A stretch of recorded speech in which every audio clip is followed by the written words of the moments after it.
इस सीरीज की पिछली वीडियो में हमने दुनिया के ओल्डेस्ट कंप्यूटर एंटीकैथेरा से दुनिया के फास्टेस्ट सुपर कंप्यूटर एल कैपिटान तक का सफर तय किया और ये देखा कि कैसे इंटेल के माइक्रो प्रोसेसर ने इन कंप्यूटर्स की पूरी दुनिया को ही बदल दिया।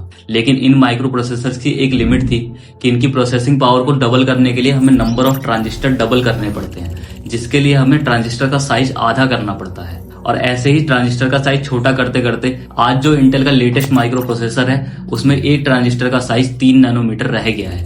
ये 3 नैनोमीटर वही लंबाई है जिसमें बस 20 एटम्स आ सकते हैं और इन्हीं लिमिट्स की वजह से आज प्रोसेसिंग पावर उतनी तेजी से नहीं बढ़ रही है जितनी तेजी से पिछले कुछ सालों में बढ़ी है। और इसी एक प्रॉब्लम के बारे में 1981 में रिचर्ड फाइनमैन ने सोचा और कहा कि जैसे हम एक क्लासिकल कंप्यूटर में ट्रांजिस्टर का यूज स्विच की तरह करते हैं, बाइनरी लैंग्वेज में ऑन यानी 1, ऑफ यानी 0, तो क्या ऐसे ही हम इलेक्ट्रॉन के स्पिन का यूज कर सकते हैं, स्पिन अप यानी 1, स्पिन डाउन यानी 0। और यहीं से आइडिया निकला क्वांटम कंप्यूटर्स का। लेकिन बस ट्रांजिस्टर की जगह इलेक्ट्रॉन का यूज करने से ही क्वांटम कंप्यूटर्स में पावर नहीं आती है।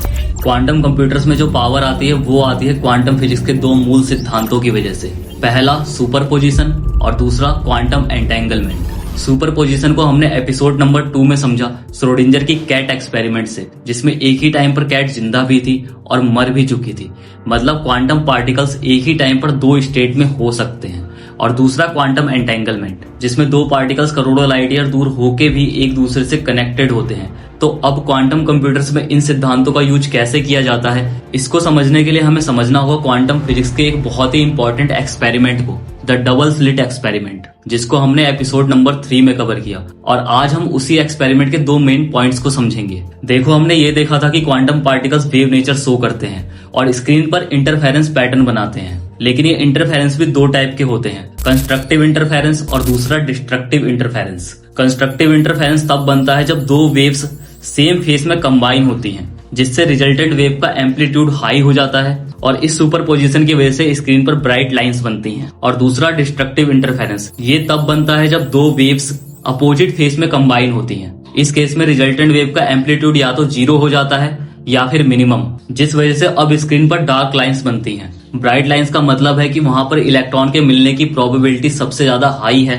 और डार्क लाइंस का मतलब है कि वहां पर इलेक्ट्रॉन के मिलने की प्रोबेबिलिटी सबसे लो है। बेसिकली डबल स्लिट एक्सपेरिमेंट हमें ये सिखाता है कि पार्टिकल एक साथ मल्टीपल रास्तों पर चल सकता है और लास्ट में हमें ये पता चलता है कि पार्टिकल के मिलने की संभावना सबसे ज्यादा कहाँ है। तो क्या हम इसी कॉन्सेप्ट का यूज क्वांटम कंप्यूटर्स में कर सकते हैं, किसी ऐसे प्रॉब्लम को सॉल्व करने में जिसके लाखों ऑप्शन हो और उसका सही आंसर सिर्फ एक, जैसे किसी हाई सिक्योरिटी पिन को ब्रेक करना हो। तो इस कॉन्सेप्ट का यूज करके अगर हम किसी कैलकुलेशन में बहुत सारी वेव्स को आपस में कंबाइन करें तो सभी वेव्स आपस में कंबाइन होंगी और हर एक प्रोसेसिंग के बाद धीरे धीरे हम राइट आंसर के और करीब आते जाएंगे, जिससे राइट आंसर अपने आप ही एम्पलीफाई होकर बाहर आ जाएगा। अच्छा, यहाँ पर एक बात और, ये जो क्लासिकल कंप्यूटर्स हैं इनमें जिन ट्रांजिस्टर का यूज किया जाता है वो एक टाइम पर एक ही स्टेट शो कर सकते हैं, 0 या 1।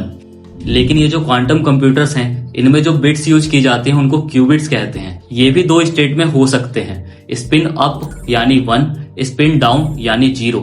लेकिन मजेदार बात तो यह है कि ये क्यूबिट्स एक साथ दोनों स्टेट में हो सकते हैं, जिस वजह से हम 2 ऑपरेशंस को एक साथ ऑपरेट कर सकते हैं। इन क्यूबिट्स की पावर को समझने के लिए आप इस प्रॉब्लम को देखिए, जिसमें बहुत सारे रास्ते हैं लेकिन सही रास्ता सिर्फ एक। अब अगर इस प्रॉब्लम को सॉल्व करने के लिए क्लासिकल कंप्यूटर की हेल्प ली जाए तो वो बारी बारी से सभी रास्तों पर जाएगा और उसके बाद सही आंसर देगा। लेकिन इसी प्रॉब्लम को सॉल्व करने के लिए अब अगर एक क्वांटम कंप्यूटर का यूज करें तो एक क्यूबिट एक साथ 2 रास्तों पर जा सकता है। और यहीं पर अगर हम 2 क्यूबिट्स का यूज करें तो 2 की पावर 2 यानी ये 4 रास्तों पर एक साथ जा सकता है। और अगर क्यूबिट्स की संख्या 3 कर दी जाए तो ये एक साथ 8 रास्तों पर जा सकता है। इस टाइप से क्वांटम कंप्यूटर सभी रास्तों पर एक साथ मल्टीपल वेव्स भेजता है, डिस्ट्रक्टिव इंटरफेरेंसेस को नेग्लेक्ट कर देता है और कंस्ट्रक्टिव इंटरफेरेंसेस को आपस में कंबाइन होने देता है, जिस वजह से सभी क्यूबिट्स लास्ट में सही आंसर तक पहुंच जाते हैं। और साथ ही इन क्वांटम कंप्यूटर्स में क्वांटम एंटेंगलमेंट का भी यूज किया जाता है, जिस वजह से सभी क्यूबिट्स आपस में क्वांटम एंटेंगल हो जाते हैं और मिलकर एक टीम की तरह काम करने लगते हैं, जिस वजह से इनकी प्रोसेसिंग पावर और भी ज्यादा फास्ट हो जाती है। लेकिन ये जितना आसान लग रहा है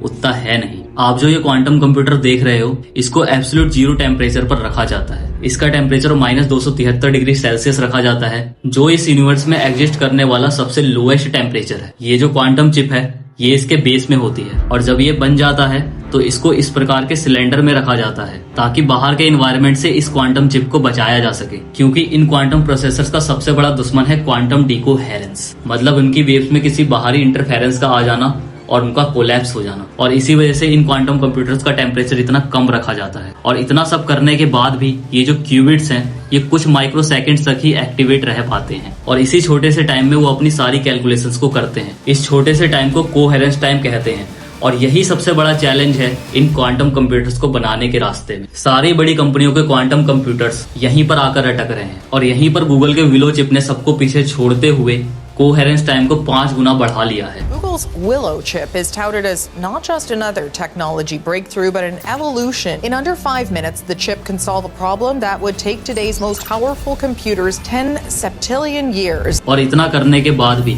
पता है उसका कोहेरेंस टाइम कितना है? बस 100 माइक्रोसेकंड यानी 0.1 मिली सेकेंड। मतलब गूगल का एक क्यूबिट बस 0.1 मिली सेकेंड तक ही एक्टिवेट रह पाता है और इसी में अपनी सारी कैलकुलेशन करता है। लेकिन फिर गूगल के इस विलो चिप ने 5 मिनट तक कैलकुलेशन कैसे की, इसको समझने के लिए आप एक रिले रेस का एग्जांपल लो। जैसे एक रिले रेस में रेसर्स अपनी इंफॉर्मेशन को आगे पास करते हुए रेस करते हैं, वैसे ही क्वांटम कंप्यूटर्स के क्यूबिट्स भी वर्क करते हैं। ये क्यूबिट्स इसी टाइम में अपनी कैलकुलेशंस को करते हैं और अपनी इंफॉर्मेशन को दूसरे क्यूबिट्स तक शेयर कर देते हैं और ये प्रोसेस लगातार चलता रहता है। इसके साथ साथ क्वांटम कंप्यूटर्स में हेल्पर क्यूबिट्स का भी यूज किया जाता है जो इस पूरे क्वांटम प्रोसेस पर नजर रखते हैं और इसमें जो भी प्रॉब्लम आती है उसको फिक्स करते हैं। हम क्वांटम प्रोसेस पर नहीं, हम इन हेल्पर क्यूबिट्स पर नजर रखते हैं और जो भी हम डाटा कलेक्ट करते हैं वो इनको देख के ही कलेक्ट करते हैं, क्योंकि अगर हम इस क्वांटम प्रोसेस को ऑब्जर्व करने की कोशिश करेंगे तो वेव फंक्शन कोलैप्स हो जाएगा और क्यूबिट्स पार्टिकल की तरह बिहेव करने लगेंगे। और इसी वजह से क्वांटम कंप्यूटर्स में हेल्पर क्यूबिट्स का सहारा लिया जाता है ताकि हमारे वजह से सिस्टम पर कोई भी इफेक्ट ना पड़े। और ये प्रोसेस लगातार चलते रहती है, जिस वजह से गूगल का ये क्वांटम चिप विलो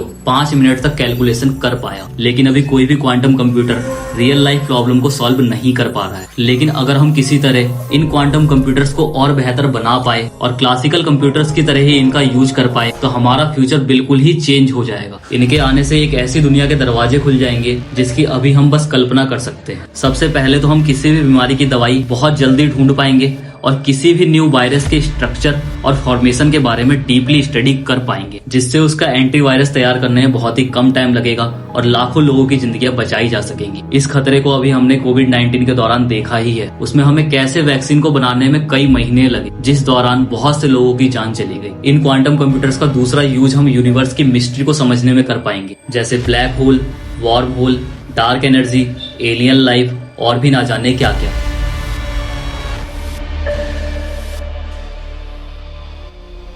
और इसका तीसरा और सबसे बड़ा यूज होगा आर्टिफिशियल इंटेलिजेंस यानी एआई की दुनिया में। एआई और क्वांटम कंप्यूटर्स दो ऐसी टेक्नोलॉजी हैं जो अगर एक साथ मिल जाए तो क्वांटम कंप्यूटर्स की फास्ट प्रोसेसिंग और एआई की सेल्फ लर्निंग एबिलिटी दोनों मिलकर वो सब पॉसिबल कर देंगी जो आज हम हॉलीवुड मूवीज में देखते हैं। और ये टेक्नोलॉजी इतनी एडवांस होगी कि जिस देश के हाथ सबसे पहले लगी उसको न्यू सुपर पावर बनने से कोई भी नहीं रोक पाएगा। इस टेक्नोलॉजी की हेल्प से किसी भी कंट्री के सीक्रेट्स को आसानी से पता लगाया जा सकेगा, जिस वजह से उस डाटा को सिक्योर रखने के लिए क्वांटम कंप्यूटर्स का ही यूज करना पड़ेगा। इसीलिए सभी देश क्वांटम कंप्यूटर्स के इस दौड़ में लगे हुए हैं। और इसी वजह से 2021 में भारत सरकार ने भी क्वांटम कंप्यूटर्स के लिए 8,000 करोड़ का बजट पास किया। लेकिन ये टेक्नोलॉजी जितनी ज्यादा हेल्पफुल है उतनी ही खतरनाक भी हो सकती है अगर इसका गलत इस्तेमाल किया गया। इसी खतरे के बारे में एलोन मस्क ने भी चिंता जताई थी कि हमें एआई का यूज बहुत ही संभल कर करना होगा। हेल्पफुल होने के साथ साथ ये उतना ही खतरनाक भी हो सकता है। What happens after that? It's hard to predict. So it's a danger to the public, where there could be public harm. आपको आयरन मैन मूवी के जार्विस और अल्ट्रॉन तो याद ही होंगे। दोनों ही एआई थे और दोनों को टोनी स्टार्क ने बनाया था। लेकिन अल्ट्रॉन इतना एडवांस हो गया कि दुनिया की सभी प्रॉब्लम्स के लिए इंसानों को ही जिम्मेदार मानने लगा और पूरी दुनिया से मानव जाति को ही खत्म करने के लिए निकल पड़ा। मतलब एक डर कि आज इस पूरी पृथ्वी पर हम मानव राज करते हैं, कहीं आने वाले टाइम में ऐसा ना हो कि ये रोबोट्स हम पर राज करें। लेकिन इसकी संभावना अभी बहुत ही कम है। संभावना कम है इसका मतलब ये नहीं कि ये हो नहीं सकता। अभी कुछ साल पहले तक वार्म होल को क्रिएट करना भी इम्पॉसिबल लगता था, लेकिन गूगल ने ये दावा किया है कि उसने दुनिया का पहला आर्टिफिशियल वार्म होल क्रिएट कर लिया है। नेक्स्ट वीडियो में हम यही समझेंगे कि आखिर गूगल ने ऐसा किया कैसे।